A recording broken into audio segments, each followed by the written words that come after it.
జగదేక వీరుడైనటువంటి అర్జునుడికి జగద్గురువు అయినటువంటి శ్రీకృష్ణ పరమాత్మల వారి పాదపద్మాలకు నమస్కారం.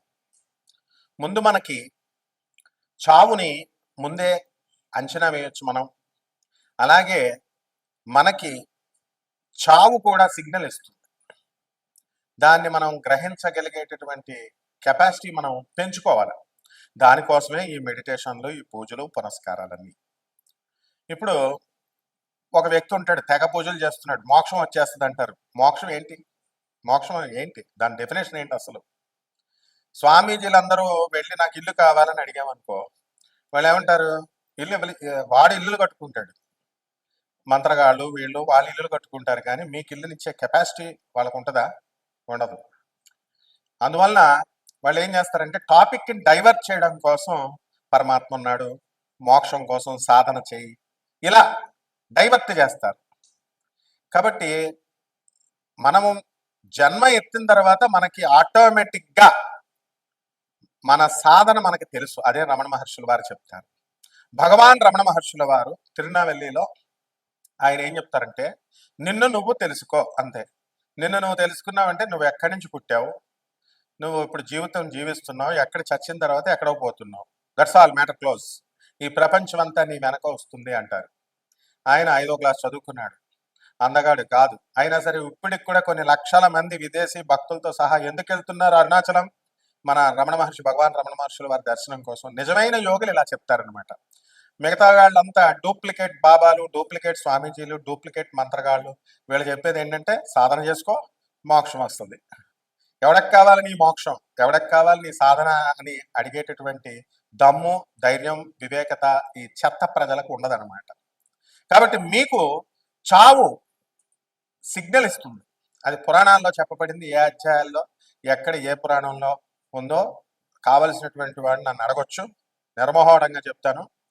తల్లిదండ్రులకి దూరంగా వెళ్ళిపోతున్నారనుకో, వాళ్ళకి చావు అతి త్వరలో ఉంది అని అర్థం.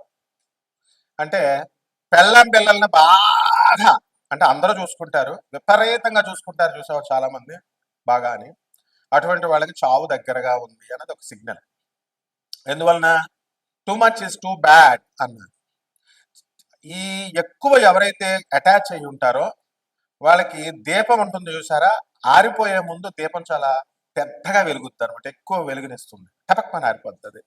అంటే మళ్ళీ నేను రాలేను, మళ్ళీ నేను భార్యా పిల్లలు చూడలేను అని ఎన్నో రోజుల చచ్చిపోయిన తర్వాత ఆ చూపించే ప్రేమ ఇప్పుడు చూపించేస్తాడు భార్యా పిల్లల మీద.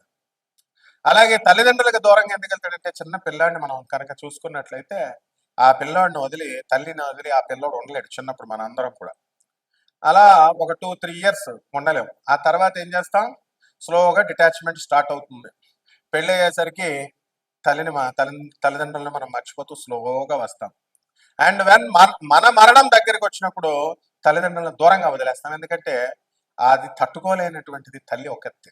అలాగే మన తల్లికి కనుక ఎవరికైనా సరే అనారోగ్యం చేస్తే ఇమీడియట్ మనం క్యాచ్ చేయగలుగుతాం. ఒక 4 రోజుల తర్వాత మనం మంచాన పడతాం. అలాగే నల్ల కాకి ఎవరింటి మీదకైనా ఎక్కువ సార్లు గోడ మీద వచ్చి వాళ్తున్నా, అరుస్తున్నా కంటిన్యూస్గా, ఖచ్చితంగా మనకి చావు దగ్గరికి వచ్చినట్టే లెక్క. అలాగే శని ప్రేతాత్మ, ఈ యొక్క ఈ ఆత్మలన్నీ కూడా పితృదేవత అనమాట ఈ యొక్క కాకి. అలాగే గొడ్లగోప ఇంట్లోకి వచ్చింది అనుకోండి, గ్యారంటీగా ఇంటి యజమాని మీరే పోతారు, మెయిన్ పర్సన్ పోతాడు, సంపాదించేవాడు పోతాడు, అది గొడ్లగోప వస్తే. అలాగే తీతువు పిట్ట అడిస్తే ఫ్యామిలీ పోతారు. యాక్సిడెంట్లో చూడండి, చాలాసార్లు ఒక పెళ్లికి వెళుతూ యాక్సిడెంట్ అవుతుంది. అందుకని మనం చాలా పెద్ద గొప్పోళ్ళుగా, చాలా ధైర్యస్తులుగా, మనమే చాలా మేధావులుగా ఫీల్ అయిపోతుంటాం. గట్టిగా జ్వరం వస్తే అమ్మే అంటాం ఒక 10 నిమిషాలకే. అదే మంచి బలంగా ఉంటే దేవుడున్నాడా ఏంటండి. మొన్న ఈ మధ్యన కర్ణాటక చెందినటువంటి ఒక వ్యక్తి గురించి, అరే మంత్రాలు లేవు, గింత్రాలు లేవు, భాగేశ్వర్ ధామ్ అని ఒకటి ఉంటుంది, కరోలీ సర్కార్ అని ఉంటాడు, వాడికి బుద్ధి లేదు, చీఫ్ మినిస్టర్లకు బుద్ధి లేదు, ముందు ఎమ్మెల్యేలకు బుద్ధి లేదు, ఎంపీలకు బుద్ధి లేదు. వీళ్ళంతా దేవుడిని వదిలేసి వీళ్ళ దగ్గరికి వెళ్తున్నారనమాట. వీళ్ళే దేవుళ్ళని వీళ్ళ ప్రచారం చేయడం వల్ల, వీళ్ళ దగ్గరికి వెళ్ళడం వల్ల వాళ్ళు నిజంగా దేవుళ్ళ ఫీల్ అయిపోతున్నారు. కాబట్టి అందులో ఎంతో మంచిగా అలాంటివి నడవకూడదురా. ఫోన్ నెంబర్ చూసి పేర్లు చెప్తే ఏంటి లాభం? నీకేంట్రా లాభం? ఫోన్ నెంబర్ చూసి చెప్తే నీకేమైనా ఇల్లు వస్తుందా, జాబ్ వస్తుందా? లేకపోతే ఫోన్ నెంబర్ అవన్నీ జరిగిపోయినాయి. ఫోన్ నెంబర్ ఇచ్చిన తర్వాత ఆధార్ కార్డుని తీసుకుంటారు వాళ్ళు అనఫిషియల్ గా. శివోహం అనేటటువంటి ప్రోగ్రామ్ లో ఒక వ్యక్తి యొక్క ఇలాంటి లీలలన్నీ బయట 5 నెలల ముందు బయట పడ్డాయి. 5 నెలలే జాగింది వాళ్ళ వ్యాపారం. ఫోన్ నెంబర్ చూసి చెప్పేస్తాడు, పేర్లు, ఫ్యామిలీ మెంబర్స్ ఇవన్నీ కూడా ఆధార్ కార్డులో ఉన్నవన్నీ. There will be a network. కాబట్టి బాగేశ్వర ధామ్ లో ఒకడు ఉంటాడు వాడు. వీళ్ళందరికీ ఏంటంటే చదువులు తక్కువ, అడావిడ ఎక్కువ. నిజంగా చదువుకున్నటువంటి వాడు ఎప్పుడు కూడా ఒక వినయంగా, ఒక పద్ధతిలో, ఒక సాధనలో వెళ్తాడు. వీళ్ళంతా ఏంటంటే వీళ్ళు అంగే దేవుళ్ళగా బిల్డప్ ఎత్తుంటే వెనకాల ఉన్నటువంటి వాళ్ళంతా కూడా రెచ్చగొడుతూ ఉంటారు. వీళ్ళు చేస్తారనమాట వాళ్ళని దేవుడు. వాళ్ళ తప్పుడు కాదు. కరోలీ సర్కార్ అని ఒకడు ఉంటాడు, వాడొకడు యూపీలో. ఇలా చాలా మంది ఉన్నారనమాట. కాబట్టి ఇటువంటి వాళ్ళ స్పీచ్లు ఎక్కువ విన్నా కూడా అయోగ్యుల స్పీచ్లు, అనర్హుల స్పీచ్లు, వాళ్ళతో సహవాసం ఇవన్నీ కూడా చేసినటువంటి వాడికి అతి త్వరలో మరణం ఉంది అని శాస్త్రాలు క్లియర్గా చెప్తున్నాయి. ఎందువల్లంటే దొంగోడితో పోలీసు నువ్వు తిరుగుతుంటే పోలీసు వాళ్ళు ఈ రోజు కాకపోయినా త్వరలో పట్టేస్తారు.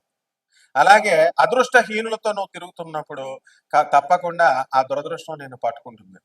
అయోగ్యులు, అశాస్త్రీయ విధానంతో, తర్వాత ఈ యొక్క అవైదిక విధానాలతో ఎవరైతే ప్రచారం చేస్తుంటారో వాళ్ళకి ప్రోత్సహించినటువంటి వాళ్ళు, వాళ్ళతో తిరుగుతున్నటువంటి వాళ్ళు, వీళ్ళందరికీ మృత్యువు దగ్గరగా ఉంది అని. మృత్యు వచ్చిన తర్వాత అర్థమవుతుంది, ముందేమో అర్థం అవుతుంది. మంచిలు చెప్పే వాళ్ళకి ఏమీ కాదు. కాబట్టి ఈ తీతూ పిట్ట అర్జునుడే స్వయంగా చెప్తాడు, కృష్ణ ఈ రోజున తీతూ పిట్ట కనబడింది అంటే ఆ రోజే ఉప పాండవులందరినీ చంపేస్తారనమాట. ఎవరు? అశ్వత్థామ. ఈ విధంగా మనకి ఈ కొన్ని చిహ్నాలు ఉన్నాయి. మరి అవన్నీ కూడా తెలుసుకోవాలి అంటే వినయం ఉండాలి. మీకు ఏమైనా అచ్చున్నామండి మేము చెప్పడానికి? మా గురువుకి శుశ్రూష చేయాలి. శుశ్రూష చేస్తే కొద్దిగా చెప్తారు. అంతేగాని గురువు ఒక ప్రొఫెసర్ చెప్తుంటే ఎవర్రా మీరు అంతా అసలు నాకు చెప్తారు, కామెంట్స్ పెడతారు, స్టూపిడ్ ఫెలోస్.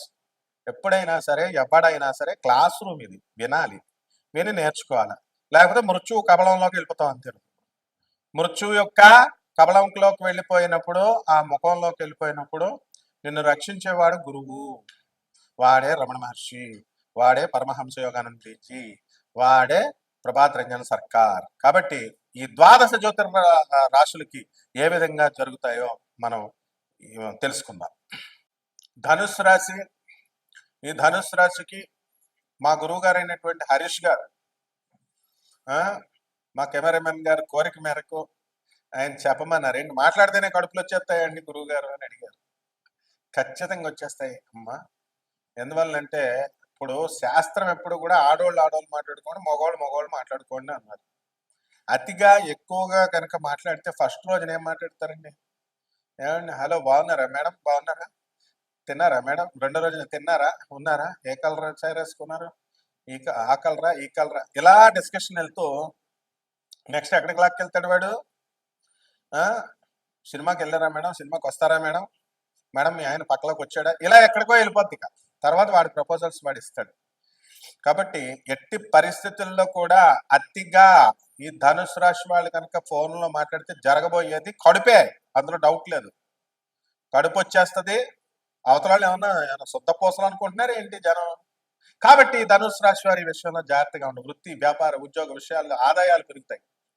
తర్వాత ఈ యొక్క ధనుసు రాశి వాళ్ళకి చక్కగా విద్యార్థులు బ్రహ్మాండంగా చదువుతారు. మే 30, 2025 తర్వాత ఇంకా బాగా చదువుతారు. తర్వాత మనం చేయాల్సినటువంటి పని ఏంటంటే మనం ముసలి వాళ్ళని చాలా జాగ్రత్తగా చూడాలి. అప్పుడే మీకు తగ్గుద్ది. ఒక గబ్బిళం మీ ఇంట్లోకి వస్తుంది, గ్యారంటీగా వస్తుంది. ఎవరికైతే ధనుసు రాశి వాళ్ళకి గబ్బిలాలు వచ్చిందో ఆ వచ్చిన 11 రోజులు మీకు మృత్యుగండం ఉంది, చచ్చిపోతారు అంతే. ఇంకా మృత్యుగండమే ఉంది. గ్యారంటీగా యాక్సిడెంట్లోనో గట్టిగా అనారోగ్యంతోనో జరగడం అనేటటువంటిది జరుగుతాయి. కాబట్టి అసలే ఇది యమకోరల సమయం. కాబట్టి ఎట్టి పరిస్థితుల్లో మీకు విదేశాల నుంచి ఆఫర్స్ మంచిగా వస్తాయి. విదేశీయులు కూడా మీకు పరిచయం అయిపోతారు. విదేశ exports, imports, business number 1 top అయిపోతారు. కాబట్టి ఈ యొక్క ధనుస్సు రాశి వారు ఏమండి, మరి మేము చదువుకుంటామండి, కోర్సులో నువ్వు చదువుతావు కానీ నీకు పక్కన చదవనివ్వాలి కానీ సొల్లు ఫోన్లు. కాబట్టి ఆడవాళ్ళంతా కూడా మా ఆడపడుచులకు మేము చూసుకుంటున్నామండి, ఏమండి మా అత్తగారులు మమ్మల్ని వేధిస్తున్నారండి, ఈ రకంగా మీకు అనేకమైనటువంటి టెన్షన్స్ ఉన్నాయి. ఈ టెన్షన్స్ అన్నీ కూడా మీకు సంపూర్తిగా ఈ సంవత్సరంలో పూర్తయిపోతుంది. కాబట్టి ఈ యొక్క రాశివారు, ధనుసు రాశివారు అద్భుతాలు సృష్టిస్తారు. కష్టపడి పని చేస్తారు, ముందుకు దూసుకొని వెళతారు.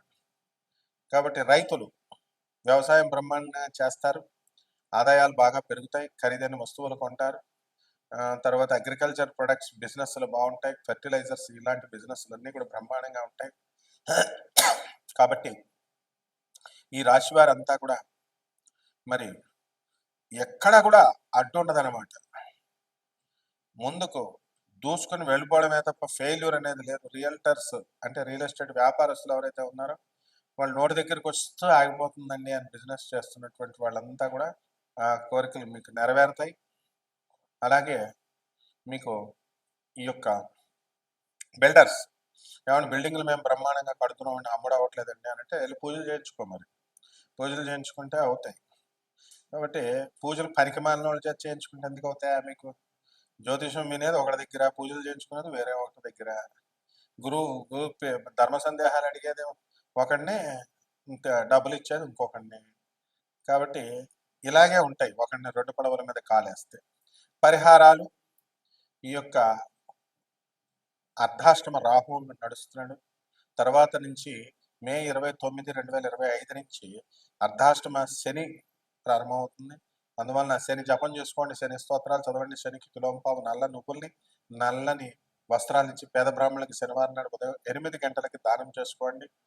అలాగే చక్కగా దశమహావిద్యల్లో ఒకటైనటువంటి మహాకాళి అమ్మవారి యొక్క హోమాన్ని మీ ఇళ్లలో జరిపించుకోవడం ద్వారా బ్రహ్మాండంగా ఉంటుంది.